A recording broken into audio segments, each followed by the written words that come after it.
it's only a 2 players game for now. And the most problematic for me now is UI particularly.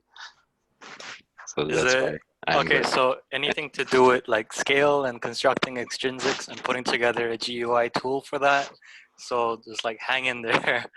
If it's nothing to do with that, then I'm curious to know. Yeah, probably. Actually, like I have pretty much experience with backend, but with JavaScript and frontend.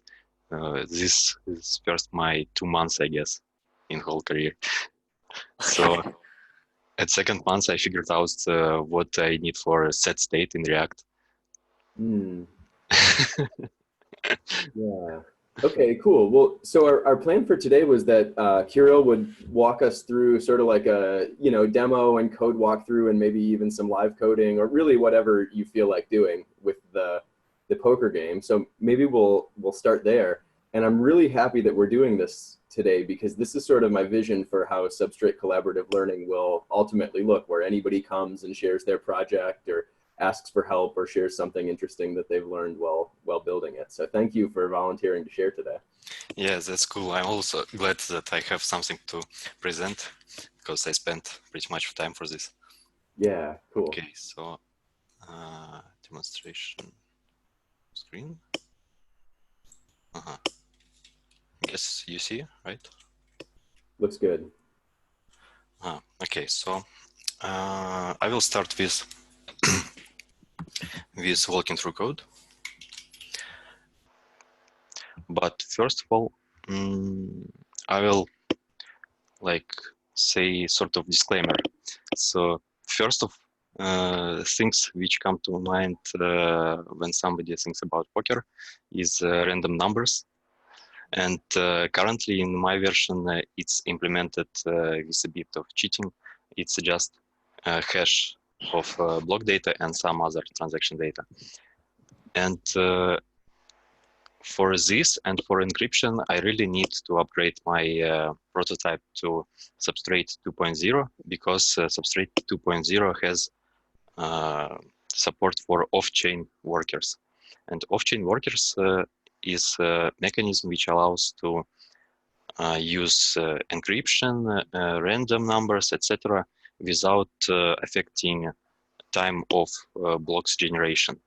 Because with my approach, which I used in prototype, encryption and random numbers have two drawbacks. It's performance, because we have to produce blocks in limited time.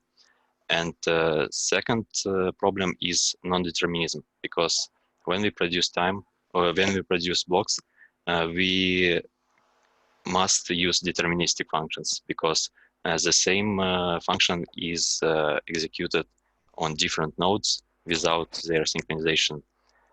So when off-chain workers, well, they probably already are in Substrate 2.0, but I haven't upgraded to it yet. So then it will be much better. Okay, Right. and so this is based off of Substrate 1.0 at the moment. yeah, right? yeah, and not the latest. Okay. Actually, yeah. So let's start from what I have in storage for my runtime model. Yeah, so probably somebody who haven't walked through Substrate documentation yet, brief introduction to architecture of your own modules.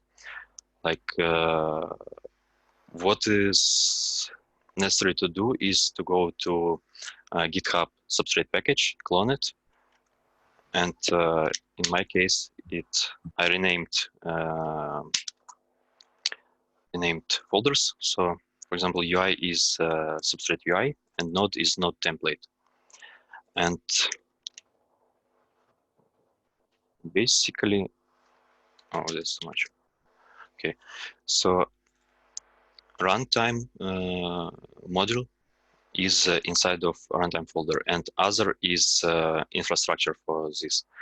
So I changed only like this subfolder, and the entry point to all of this stuff is lib.rs, And basically, to implement your own module, somebody have to add his own modules into this root, and then implement some boilerplate, define storage, then also module, and optionally events. Okay, cool. So you have actually, I didn't realize this before, but This you is have too much. multiple. Okay. Yeah, events. Yeah, and let's start with storage because it's like very core stuff. So very brief introduction to poker terminology. Like we have blinds, is so-called blind bets, which we bet without seeing our cards. In a two players game, we have a separate role dealer. Well, basically for any game, but in a two players game, we have only these two like roles, player and dealer. And they differ that a bit different bets, a bit different order of moves. Also, what is pretty important for my engine is stage. Stage can be idle if we just joined the game but haven't started yet. Showdown if we proceed all game and finished with revealing our cards. And intermediate stages, pre-flop, flop, turn, and river. Yeah, that's strange names, but it's just how they are called. So pre-flop is when players receive two cards and they are hidden, not seen to other player. Then flop, we get three more cards, turn one more card, and one more card at the last is river. So these three stages provide shared cards. They are visible to everybody and accessible to combine combinations with use of them. Okay, Hey, so Kirill, yeah, you yeah, have, I had a question in my head and then a similar one came across the chat. yeah, sure. It totally makes sense that you have to keep track of like where you are in the game, right? Because if you're, so my first question is like, if it says pre-flop, that means like I've got my cards, you've got your cards, we're maybe making some bets, but none of the community cards have come out into the table, Yeah. right? Okay, so that makes sense. And then on line 50 there, it's the type that you used is U32, so like just an integer basically. Yeah, good point. Actually, stage in my, wait a second, I need to remove this zoom bar somewhere. Yeah, stage.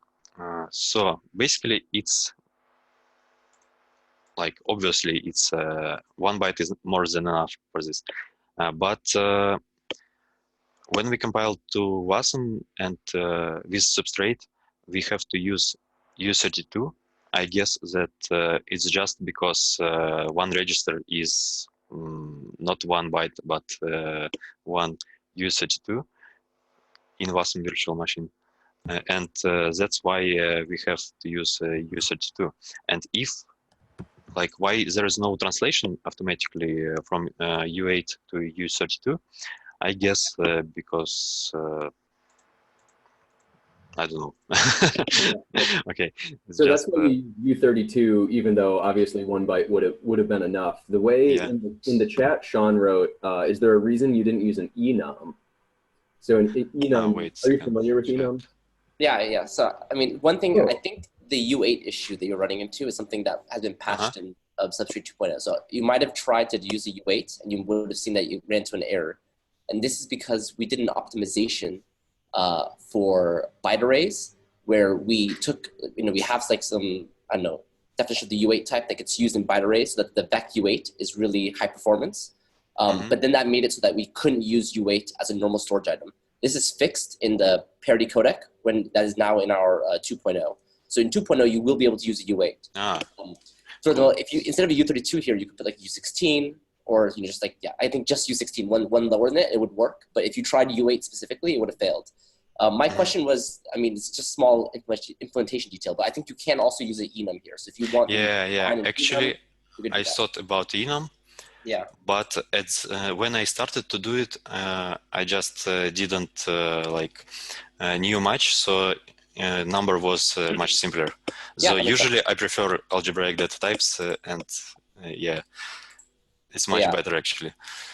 But anyway, to call out, I think in 2.0, you will be able to turn this into a U8 and it will work. And enums are possible to use already, right? Yeah, you have to define them just like you would like a structure. So you have to just define an enum type and you have to define like the parity codec stuff. Yeah, that's good because actually now I have, for example, like in matching with these stages, yeah, obviously this will go away with enums. Yeah. Yeah.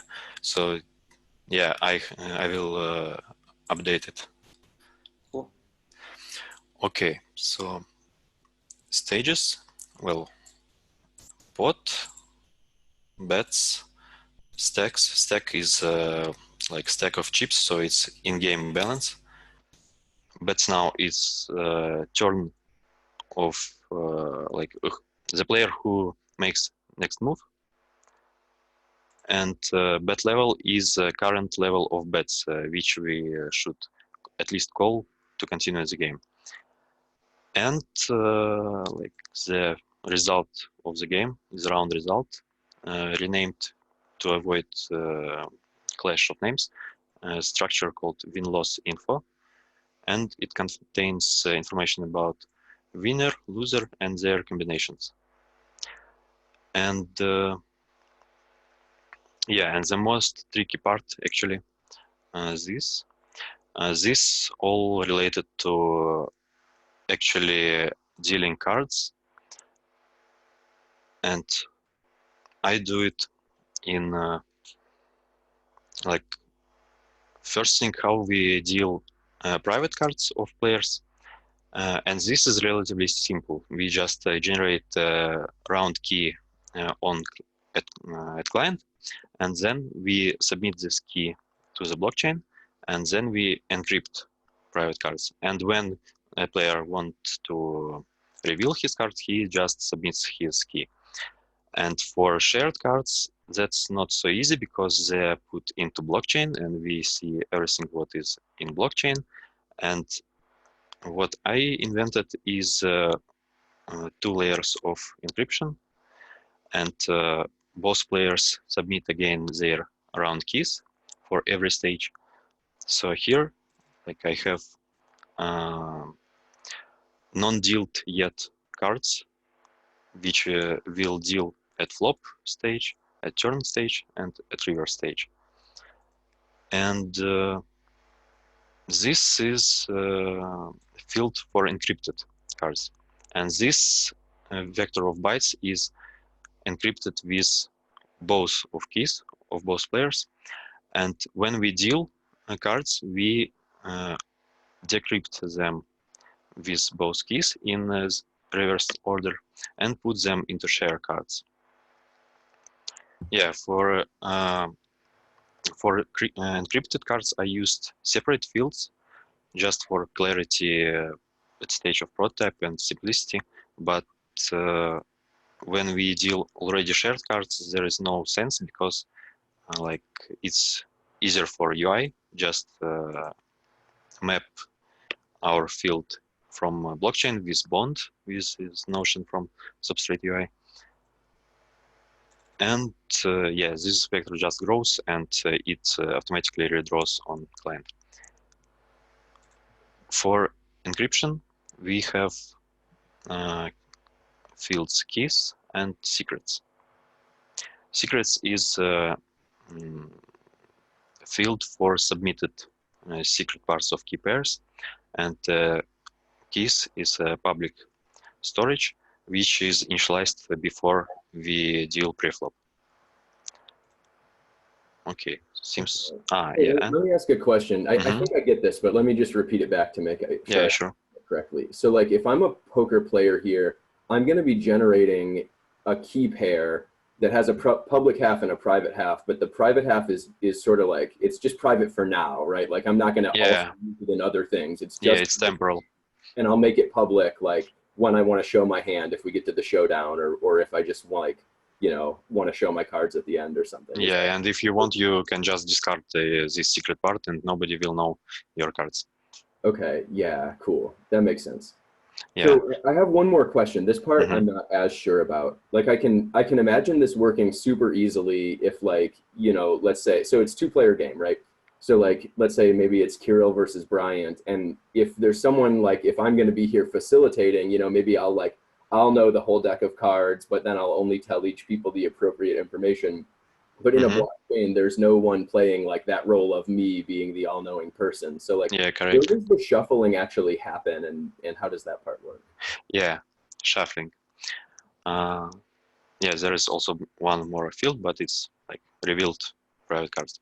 Okay, shuffling.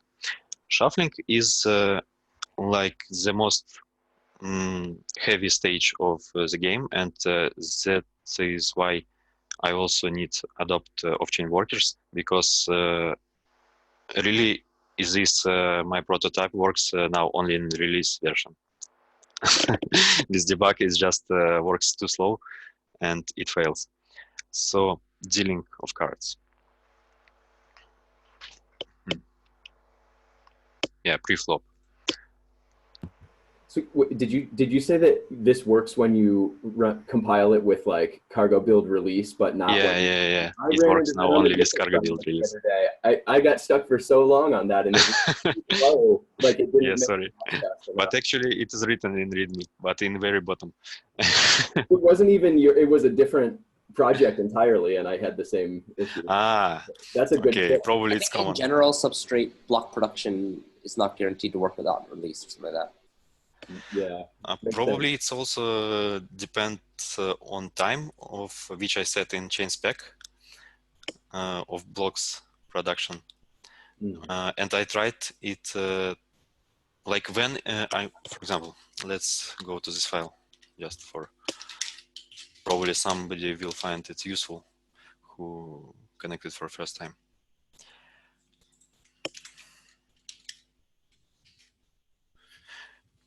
Yeah, so this is how we set blocks production time for every block. And we can change this time. For example, I set up from default 5 to 4. And if I set smaller numbers, then just some blocks can't produce, and this enters into infinite loop. So I guess the better performance of my functions, which are called in blocks production, the smaller number I can set, and the faster actually game will work.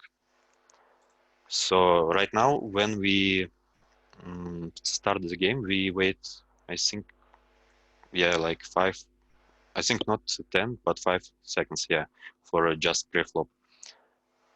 And yeah, this can a bit annoy, I think, in a real world game. So how shuffling is made? So this is our imitation of random numbers, and we just call random seed, and we use also information about who calls origin, dealer keys, player keys, just for like more informations, because the keys are generated on client, and it uses non-determinism inside because it's a real RSA key, and that's why I thought it's a good idea to put it also into randomization. So then we generate like almost infinite deck with amount of 1024 cards. And why I take more than 52? Because we need also filter duplicates. And I like this is a stream of random numbers, and I also remove duplicates on go, and then I decode cards from this byte. Like I have small functions for this. So I use 1 byte for each card and 4 bits for, no, sorry, 1 byte for suit and 1 byte for nominal. But when we are generating them from random, I use 1 byte for both because it's enough information, and I just split into halves. Yeah, so a bit of mess, but that's how I decode each byte into card, and I do it just because to zipping this stream of bytes into a stream of tuple of bytes of pairs was a bit clumsy, so I decided that it will be simpler. Wait, can we pause real quick? So I Yeah. think I understand. So instead of actually shuffling a deck, what you do is you generate a bunch of random numbers, like 1,000 of them, Yeah. and you map them uniquely so that you make like whatever the first random number is the first card, and then as long as it's not repeating, you'll keep adding that to the list. And if you have a 2-player game, you only need 9 cards total, right? So Yeah, right. really, you're just exactly hoping 9. that in this 1,000 random numbers, you'll get 9 unique cards. Yes. But Yeah, this is calculated lazily. Yeah, So actually, yes, no overhead. Yeah. Yeah, and So there's some like, just to be sure I totally understand it, there's some like really small but non-zero chance that you'll get like 1,024 like ace. Yeah. You just deal through all of it. Yeah, I understand. Ideally, it must be infinite. Yeah. Okay, cool.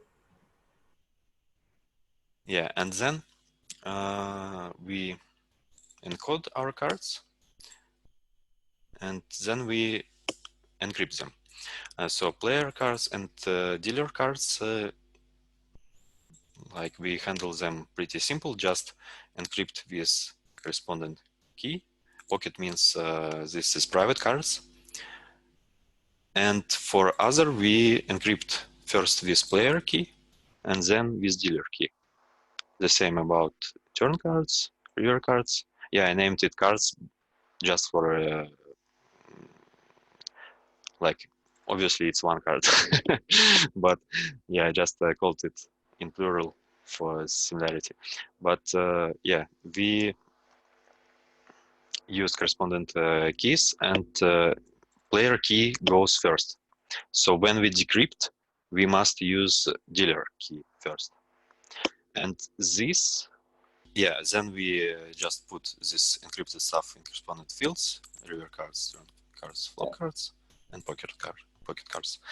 Yeah, and when we decrypt this, for example, this is implemented in next stage function. Next stage, we submit secret from corresponding stage, and also declare which stage we need. And there is like, if none is, if we haven't received a secret for other player yet, then we wait. And this is a small drawback of current implementation. Like there is such concept as mental poker. I discovered it recently when I was finishing this, and this is distributed poker without blockchain, and they use commutative encryption for for encryption. So commutative means that in our situation we must wait for other key.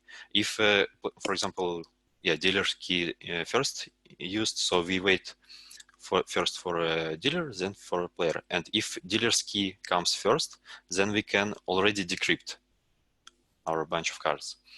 If player's key comes first, then we must wait for dealer's key. And if I was using commutative encryption, then I could apply key for decryption immediately after receiving without waiting for other part, because order of keys applied doesn't matter with commutative encryption. So this is also direction for future development. Yeah, and if we received necessary key, then we just decrypt dealer key, player key, then validate. It's not really necessary, but it saved some of my energy, because something with UI is pretty buggy, and sometimes keys come in different order. That's pretty strange. I guess that it is related with storage of keys in browser, but haven't figured out how. So better to validate. And then we mutate shared cards. Mutate is convenient function for running changes without first retrieving state and then committing new state. This is sort of atomic change, so it works fast. Well, no, I don't think there's actually any benefits between calling mutate versus calling Really? get set. So, yeah, I mean, so it's more like for future, probably in future it will be. I think there's this conversation just happened in Substrate Technical today or yesterday. There's a trait that you can implement, which there is a performance benefit, but your storage needs to be able to have a certain trait, which is like append a code encoded or something. Yeah, okay, but it would be good if it was optimized. Yeah, I actually thought it is. All right. Yeah, and then we need betting order for new stage. Yeah. I wanted to pause before you keep going to go back up to the initial shuffling, because my understanding, and maybe this is acknowledged from you at this point, but like it seems like all the steps in this process are deterministic, right? Yes, I actually, yeah, because we can't use non-determinism without off-chain workers. I actually implemented RSA, which is deterministic. So it's obviously it's fake RSA. You implemented that yourself? Huh? You implemented RSA? Yeah. Oh, cool. I just assumed you found that on crates or something. That's cool. Yeah, it was a very good exercise. I used this library, for example, but I had to rework it to use it in Substrate, because this used big integer, and for example, we need to use U256 here. Yeah, and also I use only 64-bit keys. You can guess why.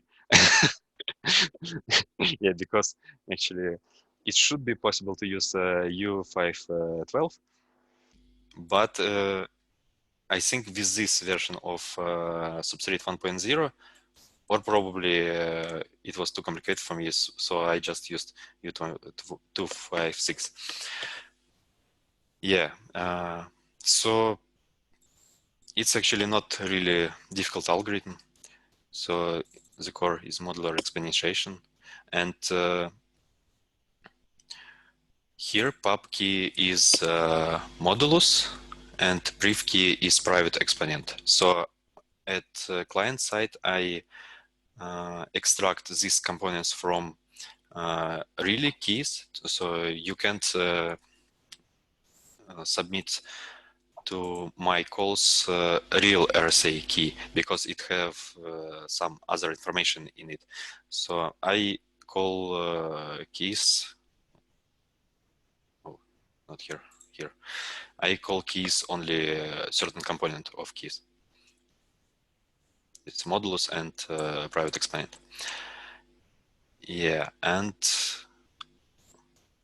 how the storage for keys is structured. Basically, it's just struct with several vectors. I verify that it is initialized in some places. Just emptiness of vectors. Yeah, validation. And revealed secrets the same, but with options, because this structure like grows with proceeding through stages. So it starts off with them all being none, but then Yeah, all none. as more cards come out. Yeah, in idle stage it's all none. In pre-flop stage, pocket becomes something, and etc. Flop, turn river. Okay, so briefly I covered pre-flop and next stage, and I think yeah, there are also calls for call. Call is a name for making bet of current bet level. So bets become equal after this. And raise. And these functions implemented with usage that we have only 2 players. So I think with multiple player game, this would be a bit more complicated. Yeah, and I think we can go to determining of winner. This is called from next stage call. When I see that next stage is showdown. So in this case, we reveal our pocket cards and determine winner. So for this, well, basically this part is normal Rust, no really substrate specific, but small like difference from really normal Rust is that we use WASM, and WASM makes some things a bit more difficult. So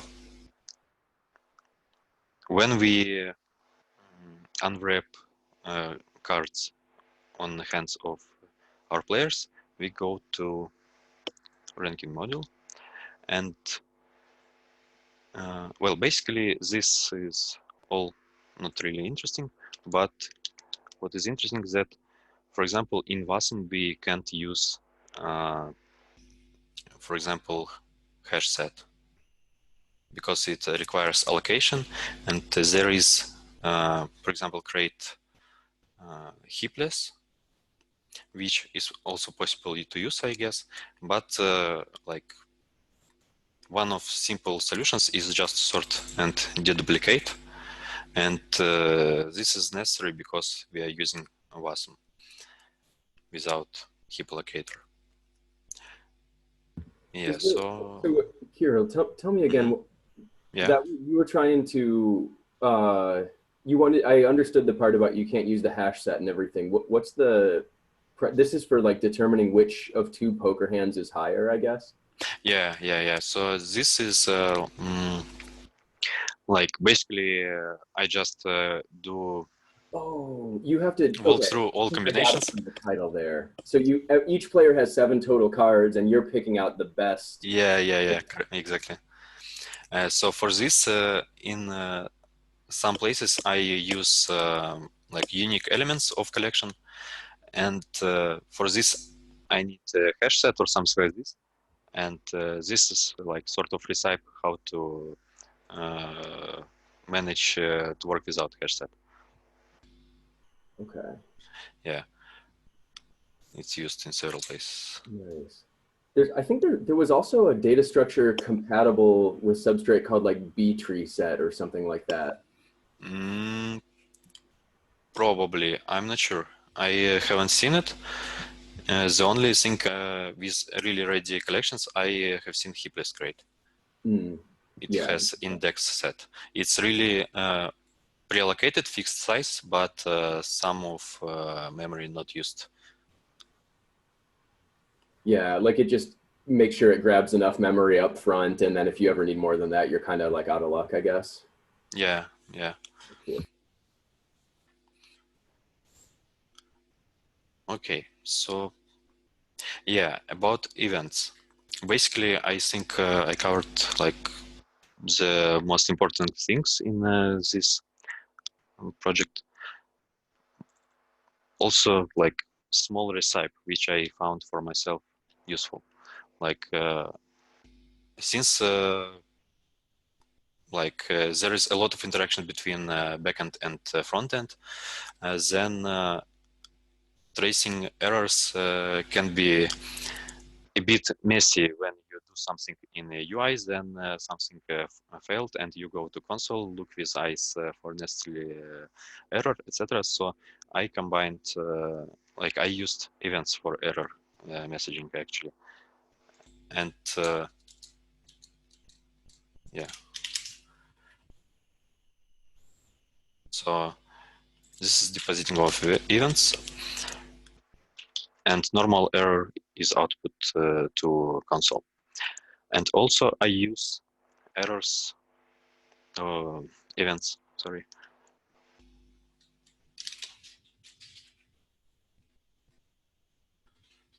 for different notifications of user. So this is all like not really necessary information, but it makes experience of user much better. So like announcement when something serious starts, for example, showdown or start of the game, info message, error message, which is targeted. So only one user will see it, for example. New participant, new dealer, yeah, and different bet actions. So probably now, I don't know, how do you think? Is it useful to show how my UI is implemented? That maybe not how the UI is implemented, but definitely we should see a demo if that's possible. Yeah, If you don't think it's possible, then we can start just talking about the module. But if there's anything specific about the UI implementation which you think is like you want to call out, of course you can touch on it. But I think UI development is a little bit, is it like extra to the module development? Yeah, I also think so, and it's really should be reworked with better idiomatic React. Yeah, and okay, cargo, not the scripts.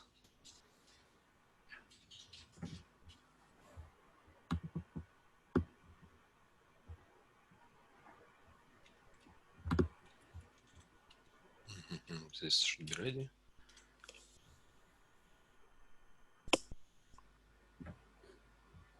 I was going to say, maybe just in the meantime, while it's building stuff like that, I can make some comments.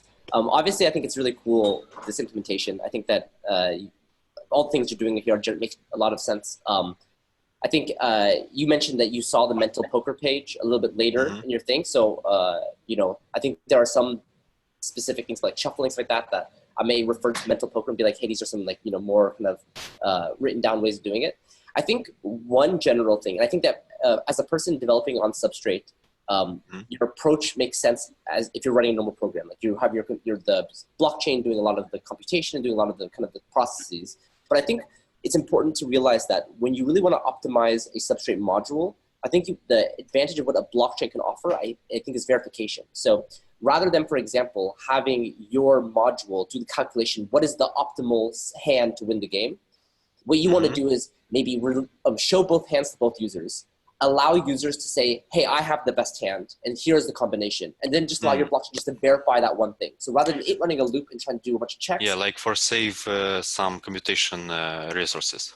Exactly. Right? And I'm saying that this is more than just that one, but this is the mindset. The mindset you want with the blockchain is you don't want to do computation that a user can do and that you can verify. Yeah, this and makes then you sense. can add on top of that a punishment or reward mechanism, right?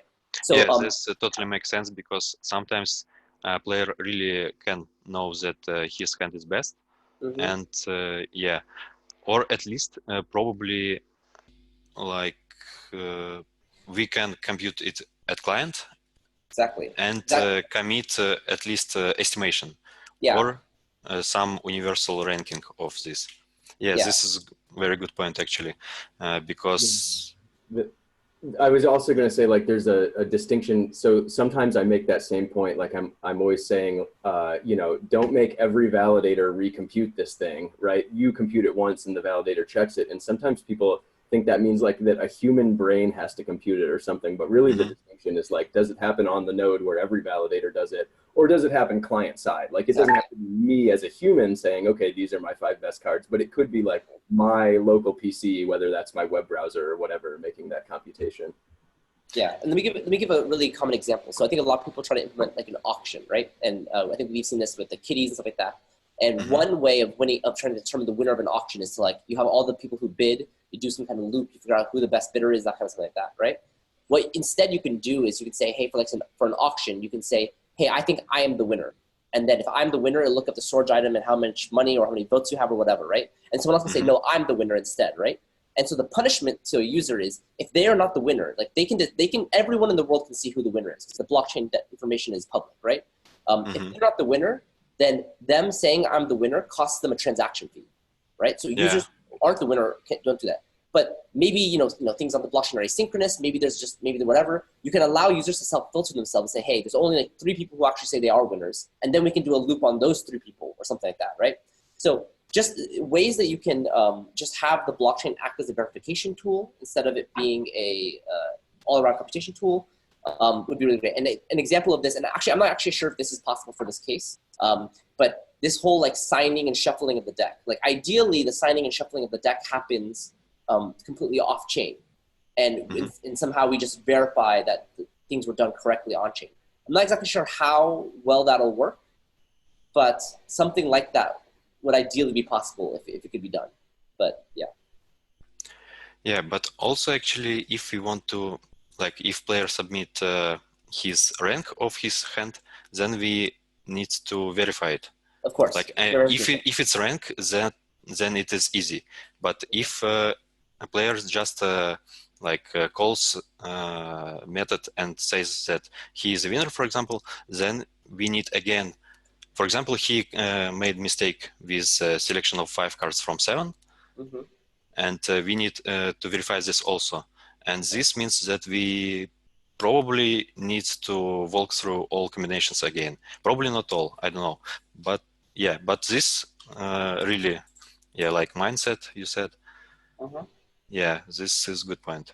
Yeah, but either way, I think that, it's one of those things that I think I totally understand the way you did it. And in some ways, it kind of like, if you're learning Substrate, it kind of makes sense to do it that way because it allows you to basically program more, allows you to write more code, that thing. But I think if you're actually looking to make a production level module, these are the kinds of optimizations you want to look for. And especially this would be good optimization, really.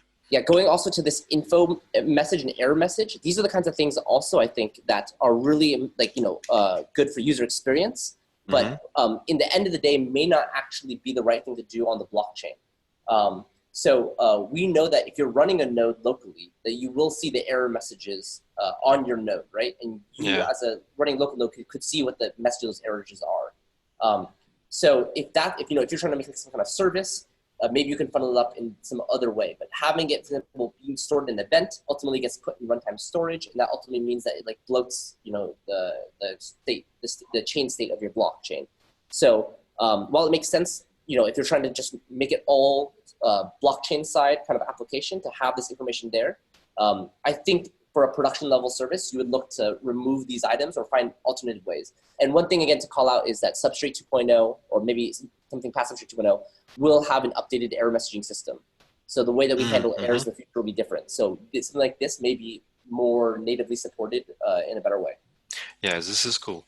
But actually, I recalled one point. Yeah. As I understand, events don't spend storage, right? So they really temporal. Yeah, so I'll tell you exactly how it works. So there, in the system module, there is a storage item in the runtime, which is a storage runtime item, which has the events. So when you do events, it adds it to this storage runtime item. And then at the beginning of every block, that runtime item is cleared, right? So every block. So for a regular node, I think it doesn't eat up that much. It doesn't eat up storage, if at all. But for an archive node, it will eat up a lot of storage because an archive node will have these events saved for every block. Wait a second. Archive node, you mean in opposite to light node?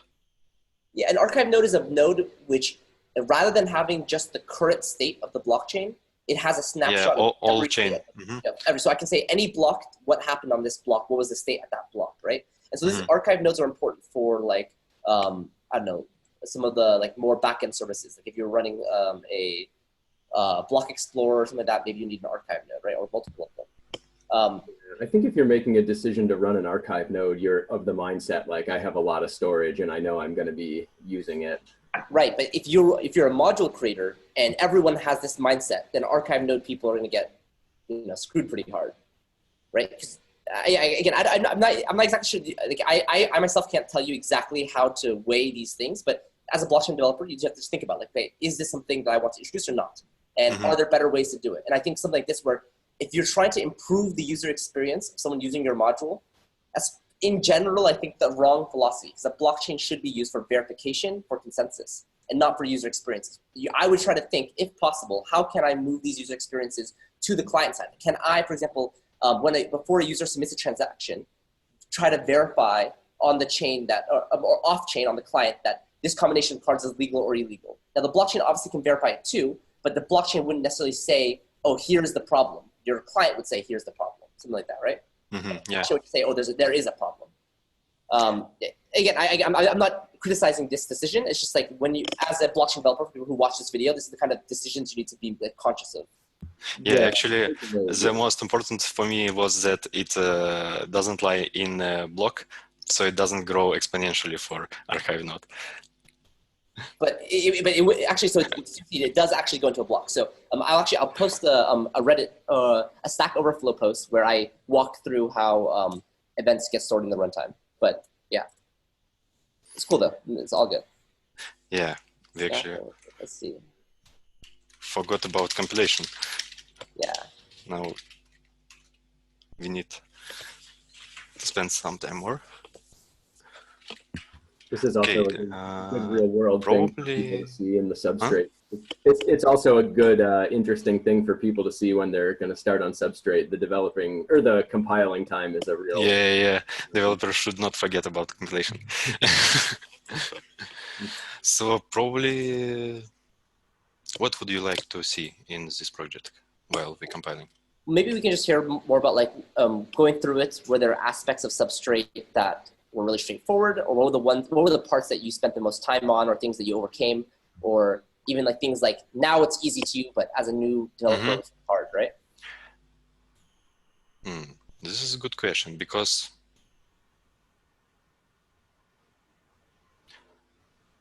I already don't know even.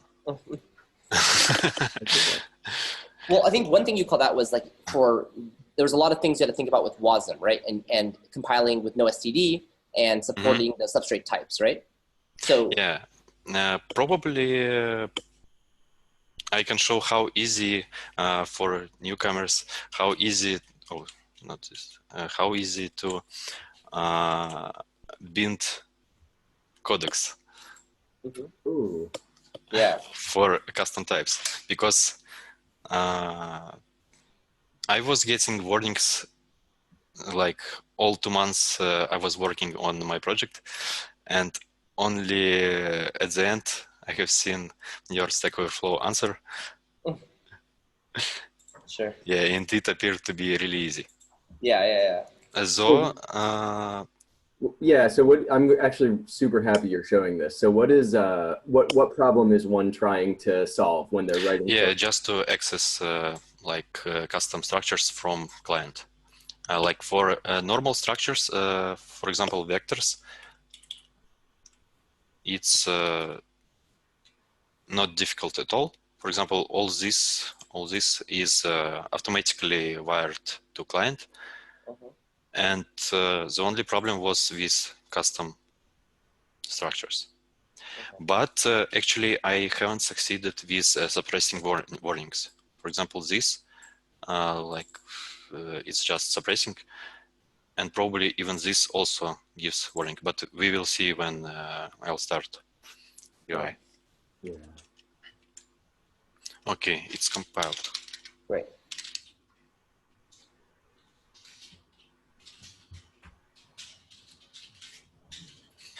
First of all, for newcomers, that we Persian chain. must purge chain. Yes. That's not just for newcomers. I still make that mistake sometimes. That's for everybody. Yeah.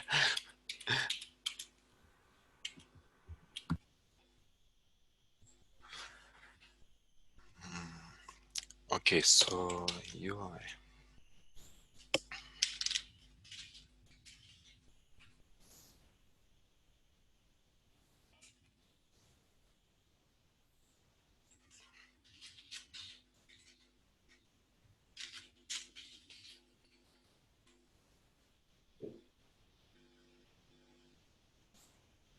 Yeah, these warnings.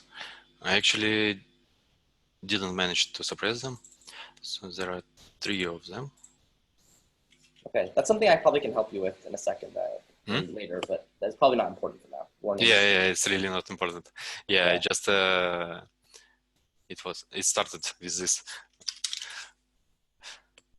Alice.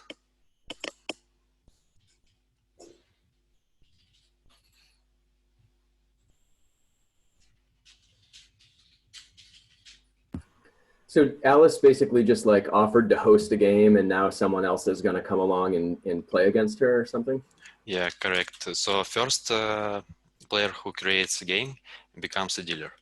And if somebody leaves the game, other participant becomes a dealer also. And I use the word participant to not confuse this player, because in current implementation, player is opposed to dealer. Yes. Yeah. So we don't have money. Okay. Alice saves Bob. Alice is so nice to offer a poker game and give Bob the money to play. Yeah, I could, of course, do it in chain spec, but in 1 month I got used to it. Uh-huh.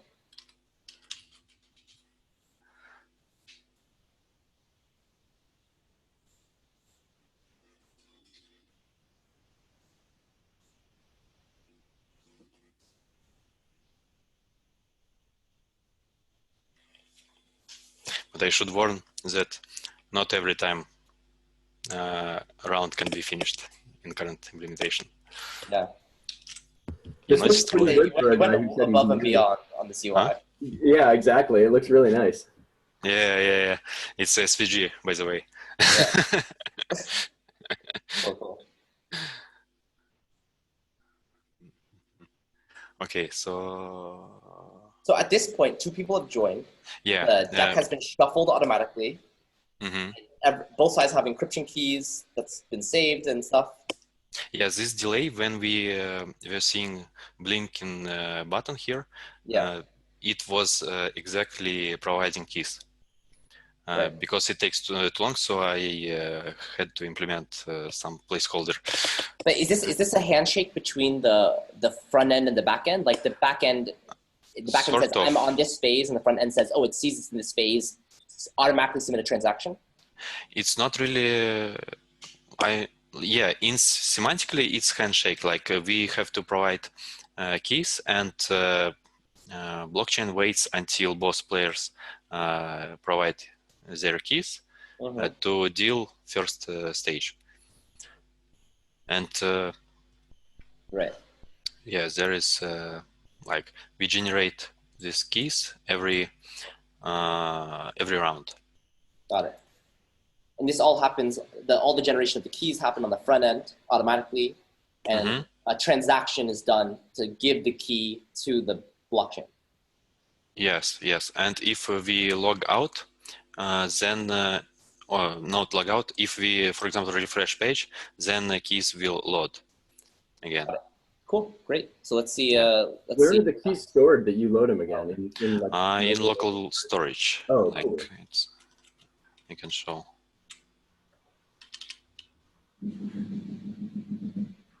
Yeah, local storage. Cool. That's a good idea.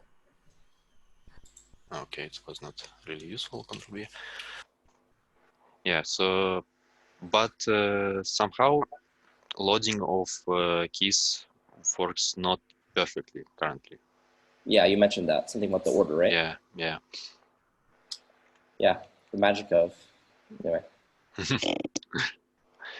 Okay, let's do something.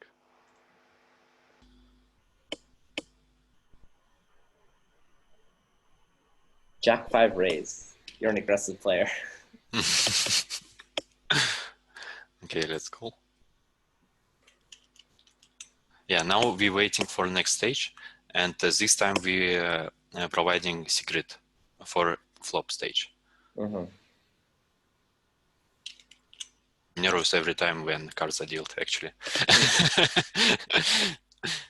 Because when last time I touched this prototype, it was not really every round. Well, that's good. That's good. Okay.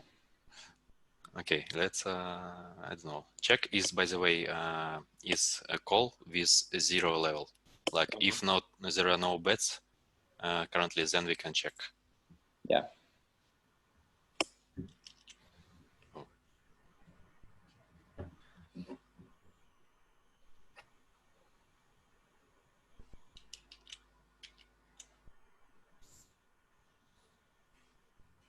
Waiting.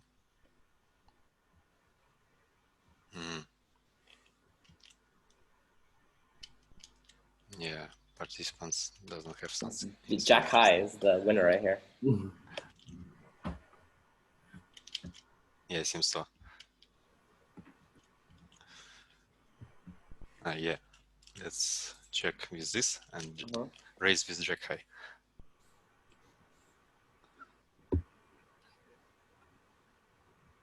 It's a lot easier to know what to do when you know the other player's cards. I like that.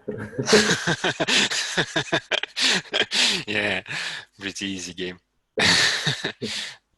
Oh, there is. No, it's not back because. Yeah, we can't raise without all in. Yeah. Got it. Actually, I wanted to present it as Eastern egg, like when you do slide to top, then it becomes all in instead of raise. But it's also automatically for if there is no other choice for raise. Okay. Okay. Oh.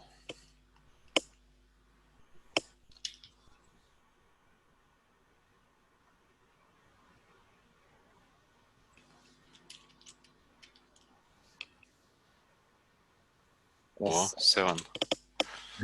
Wow. Last minute win. I got it. Game changer. All in.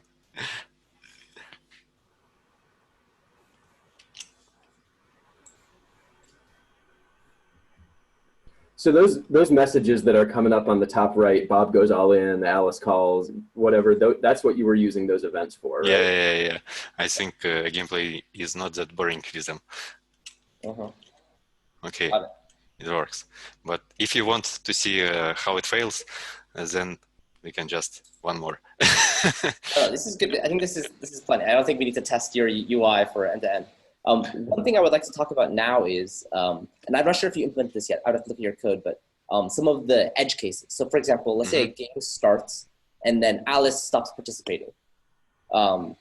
Like quit, right? Yeah, just like left just the stops, game. But just stops submitting transactions, right? So Bob has his money maybe locked in a pot, and Bob knows he's going to win, but Alice is going to upset or something like that because such puts her hand. Yeah, in playing, this right? case, bets already present bets moved into pot, and pot moves to other. So basically, if one participant leaves the game during round in process, then it must perform fold before leaves, and the participant can leave without fault only if there are no game in process. Yeah. Well, what I'm offering is, I think if you haven't added it already, what might make sense, again, this is just extra stuff, or ways people who are designing games like this would have to think about blockchain development, is adding things like timeout periods, right? So like if we've entered a stage and that stage hasn't progressed in 20 blocks, someone can claim hey, my participant is non-cooperative, and then there's a period of time, like there's like a rebuttal time where then the other player can say, oh, I am cooperative, I'm gonna finish the game. Yeah, I thought about it actually, Like that, right? but I thought to make a sort of timer with blocks count, but I'm not sure that for blockchain it like if. Of course, probably when I will improve performance and blocks will produce fast, then probably I will add this. But also, I'm not sure that like about concept of this, because blockchain is like something, I don't know, like beyond time.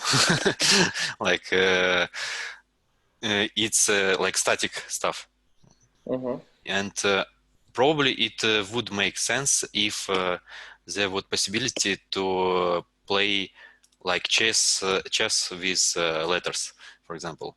Like you think about your move and then you make it when you are ready. But I think at least second mode also would be necessary, because obviously in real time poker, then nobody wants to wait too long. Yeah. Yeah, but again, I think what I'm trying to say though in general is that once you have a game like this set up and people have started to put funds into a pot and that those funds are removed from their account, there should always be some kind of fallback mechanism that a user can always recover those funds.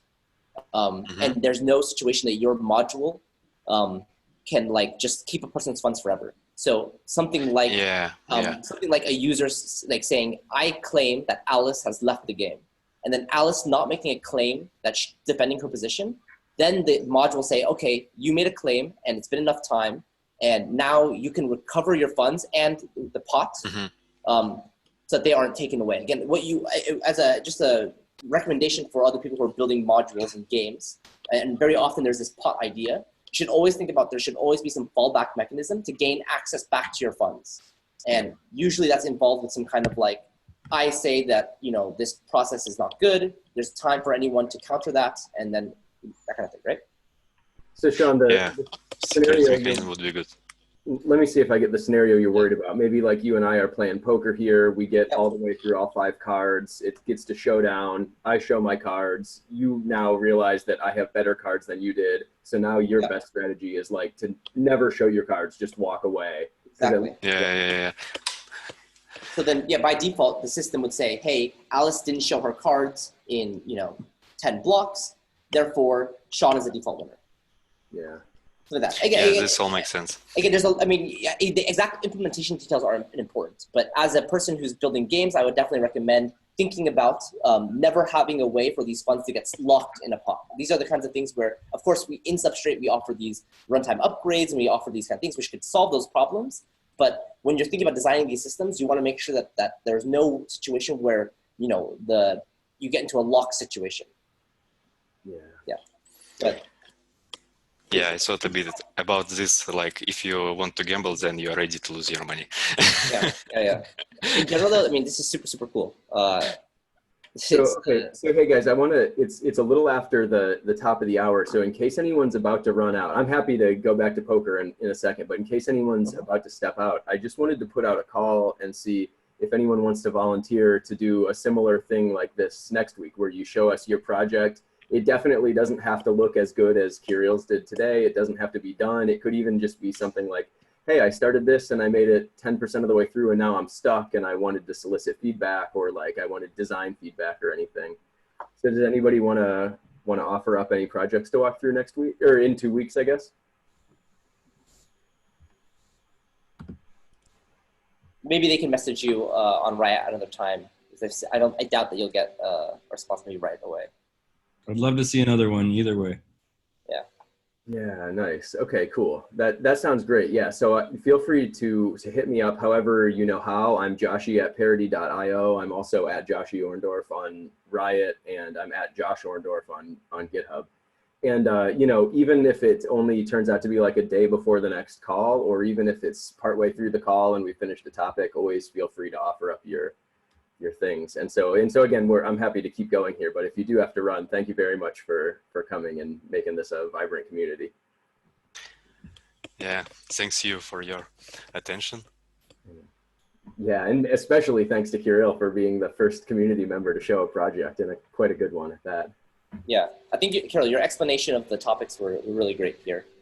Thanks.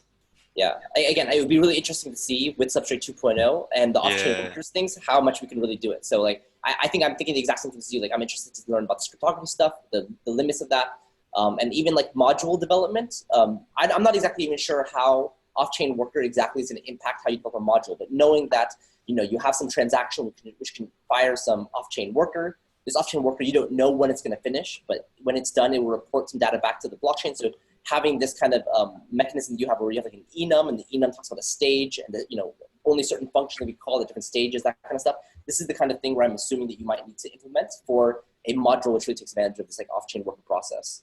So it would be really cool once we can start hacking more on 2.0 to get that in there. And you know, right now there's not even any documentation on off-chain workers really. So this would be something that's really great, maybe as a testing case to figure out how we can maybe make examples or tutorials for that process. Yeah, I actually know not much about off-chain workers, apart that they should solve my problem. These problems, yeah. Not sure how, but they will. Yeah, yeah. All right.